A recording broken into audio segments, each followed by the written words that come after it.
We got the Slimming Act as well. I do. Yeah. I'm here with Rodger Fox, big band leader, all-round nice guy, who's going to have to say a few words about the upcoming tour.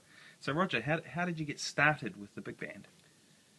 Well, it's 1973. I was playing in a band called Quincy Conserve, which was sort of a major rock band at the time. And there was a few big bands around town. I had an interest in big band music, you know, probably just growing out of what my parents used to play at home. And none of the big bands would really let the younger guys play. So, when I say older, they were 40 and 50 and I was 20. So, sort of being the personality I've got, or it seems to be a family trait, I thought, well, bugger them, and form my own band. So I brought in a couple of charts. Mother and father helped me pay for a couple of charts, get them in from the United States, and transcribed a couple of records, and which were bloody horrible. After I came back to them about 15 years later, and thought, that was shite. How would I think I even got that right? But and that was it. So we just started. So we all met. I sort of collected the rhythm section was pretty much out of the band I was playing in. A few of the horn players, and at that time there was about 6 bands in Wellington with brass sections. So a lot of those guys all read to a reasonably good level. So a lot of them ended up in the band, and a few brass band mates and old orchestral mates, and arrived at the Musicians Club in Wigan Street in Wellington on a Sunday evening, and off we went. Fantastic. I must say, I never thought 40 years later I'd be still sitting here doing it. And but something must have happened right, though. Yeah, well, I think everybody brought into it, and the band, all right from the beginning, had a will to play. So there was always, an end goal. Always, it was like, okay, we've only just started, and we're playing at the Manawatu Jazz Festival in 2.5 months' time. There was no, we were going to rehearse for 2 years and then may find a gig. So that was sort of how it was, and most of us were playing in professional bands or had, regular gigs where we were playing 4 or 5 nights a week. So it all sort of just went from there. Fantastic. So 40 years of running a big band, I mean, that's a pretty epic success, right? What do you contribute? I don't know if it's a success. Yeah. So what do you attribute that to, like, that length of time? Because there's bands, not many bands around that can say that. No, well, as I say, I mean, really it comes down to people wanting to be part of it. So, other than I need to attend most rehearsals, and I don't think I've never missed a gig. I've always been there at the gig.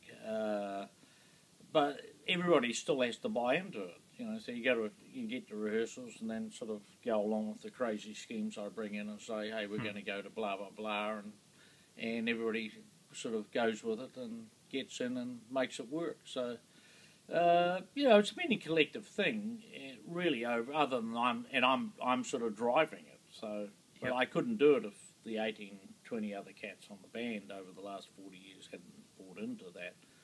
And sort of been crazy enough to sort of get in the van and drive the Tauranga and then drive straight back afterwards because they had to go to work, that type of thing, just to play. And I think that's why the band has survived as long, and because it's got this sort of camaraderie amongst all the players, and they want to sort of make the band sound better and do things and all that. And it's sort of just been a developing thing which has always been there, so it seems to work. So great. 40 years later, it's still working, So you've got an anniversary tour this year with the great Joey DeFranceco, Mike Stern and Brenda Boykin. How did that come about? Well, Brenda Boykin and I met in San Francisco via some of the guys I've had from there, like Glenn Walters and Danny Karen, and the guys who came down and played on the World Blues tours were friends of hers. So she came out and sang on one of those tours. Then she came out and did Church Road Jazz in Napier with the big band as one of the guests.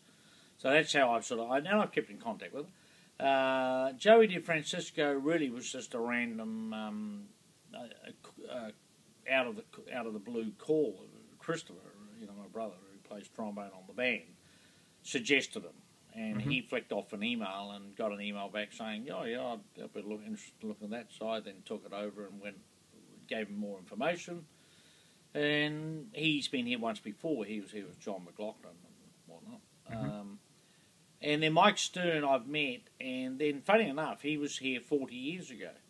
He was here as the guitar player with Blood, Sweat and Tears in 1973. Is that right? And the shop I used to work for, O'Hole Brown Limited, Golden Horn, supplied all the backline.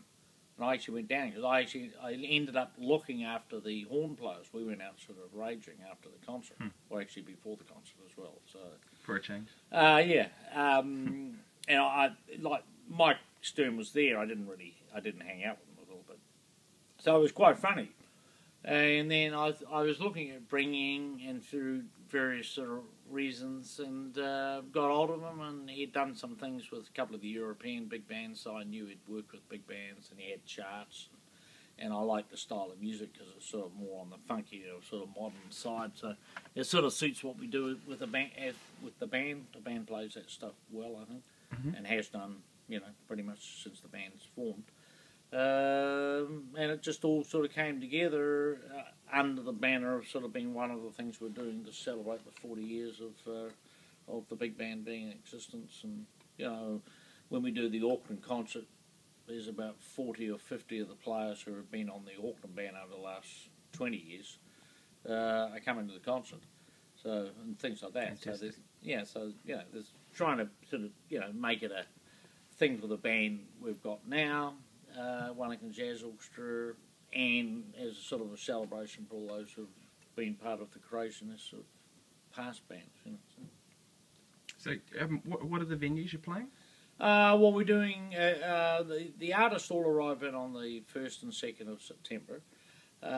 First concert is in Palmerston North of the Regent. That's on the 4th of September. Then we come back down to Wellington and we do the Opera House in Wellington on the 5th. Then we go up to Napier, and Napier Jazz Society has always been... I'm trying to go to places where, a lot of the jazz societies have, supported the band over the years. So going to Napier, playing the Municipal Theatre, that's on the 6th. And then Hamilton was always supportive of the band, the jazz club. So we're doing a place called the Clarence Street Theatre, which is about a 600-seater theatre. It's a good venue to play in. That's on the 7th, and then up to Auckland, playing at the Bruce Mason on the North Shore, and that's on the Sunday evening of the 8th of September. Fantastic, that's great. So where can people get tickets? Well, it sort of varies. The Palmerston North, Wellington, Wellington, Napier and Hamilton are all through Ticket Tech. The Palmerston North one is through Ticket Direct. And the Auckland one's through Ticketmaster. And then if anybody actually forgets that, if they just go onto the Big Band website, which is www.rfwjo.com, the whole schedule's on there with all the different booking schedules. It's just one thing you have to put up with when you're touring multiple venues. Absolutely. Oh, it's great you could tie that in with the communities that really support this music. I think that's important. Without their support, some of the, especially the overseas tours would have never probably taken place because they were instrumental in the early days, particularly a lot of the funding. They'd sort of run events, we'd go play at it, and there's probably 30 or 40% of the money from the first tour to Montreux Jazz Festival in 1980 was raised through jazz clubs running events for us to raise funds. Great. So, what do you think is needed for the future of big band music? What's missing in big band music, do you think, going forward? Well, I actually think the Mike Stern style of big band music and charts is where it needs to go, because that's sort of more what most people are doing. I'm not 100% sure about, taking what used to be Count Basie and then trying to rework it into something unbelievably modern, sort of like Maria Schneider or some people like that. Not that they're not great bands. I just don't think a lot of that style of writing is user-friendly for a mass big band jazz audience. And we want to get them away from Glenn Miller and that sort of style. But the younger players who are in the high school bands, even though they've been exposed a lot of times to sort of the traditional bands of Count Basie and Woody Herman and Buddy Rich, things like that, they tend to gravitate more to the funkier side of life, and that's what they're hearing. I mean, they're listening to that on the pop bands and rock bands they listen to. So, not to say we need to do covers of Red Hot Chili Peppers songs, but something, you know, as I say, the Mike Stern thing's taken all the elements of rock, blues, and sort of the New Orleans second line thing with really hip arrangements. And I think that's sort of where probably the... but then again, I think that's also what should happen in a lot of music programs. So, you know, I think it should happen in... So a contemporary approach. Yeah, contemporary approach, you know, because quite frankly, 1948, 50 bebop is 60 years ago. It's been and gone, isn't it? Yeah. Well, and it's a big part of our history, but I don't think it should be the only part of our history. The same as Count Basie Big Band and Glenn Miller shouldn't be part of the only way you play big band music. I think that's why bands like Woody Herman and Buddy Rich went really well, because they really had a knack of blending that. They sort of took great arrangements of sort of more contemporary sounding, sort of funkier pieces, Latin pieces, and then did some new arrangements of their own hits. I mean, the original version of, you know, Woodchopper's Ball is totally different than the later one they played, just reharmonised a bit. So you get all the people on board thinking, man, that's Woodchopper's Ball, and then you get the younger people saying, man, that sounds hip. Gotcha, yeah. So I think that's the way to go, to me. And I think that's right across the board, right through jazz education. I think that needs to be more the view on life, instead of sort of capsulating into something which is 60 years old. It should be just part of a program. So if you're doing a 3-year BMAS or a 4 years honours degree, that style is just one of the styles you learn. Mm-hmm. As a part of it, that's right. And that not the whole, which is sort of how it's taught in a lot of places. So you've had a big part in jazz education in New Zealand and abroad. Yeah, I was instrumental, you know, in doing some of the first things with the big band we did at Tauranga Jazz Festival. So that was sort of 1977, 78. We did workshops with the band, using the band. I mean, we were sort of like blind leading the blind, really. So, you know, I really just ran a rehearsal with the band, and people came to it. And it sort of went from there, and then I read more about what some of those big bands like, you know, Stan Kenton and Woody Herman did a lot, where the bands would go in, they'd workshop the school band, they'd, you know, do master classes, and then they'd play a combined concert at night. That became a big part of their income stream for a lot of those bands. So I did that. The jazz school, or the Wellington Polytechnic in Wellington, I started the first elective for jazz. So it was like 2 2-hour lectures a week. So that would have been very early 70s. Mid sort of 72, 73, sort of around that time.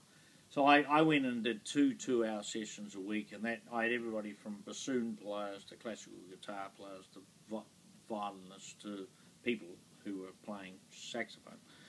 And then Colin Hemmingson came back and from overseas, studying at Berkeley and New England Conservatory of Music, and I was out on the road a lot. So he sort of took over the electives, and then was able to, because he had the degree from, you know, the United States and all that sort of thing, he was able to get into that system and get the whole thing set up as a bona fide jazz course within the Wellington Polytechnic.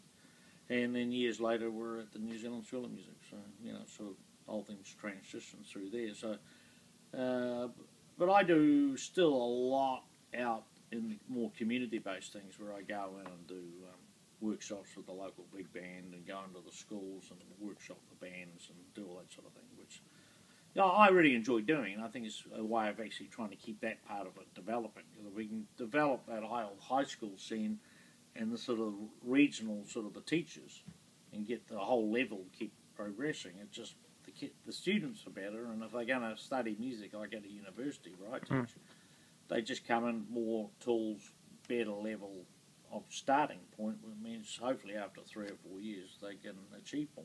So having Joey DeFranceso and Mike Stern here, for example, must be great for an educational point of view, well, right? Just for the band? Well, just for the band. I mean, but that was quite friendly. Right back, when I started the band, within, 4 years having the band going, we had the first players in. Like I had Bruce Johnstone, the New Zealand baritone saxophone player, came in. First player I had the first two players I had in was Don Rader, trumpet player, and Lanny Morgan, the saxophone player. Mm-hmm.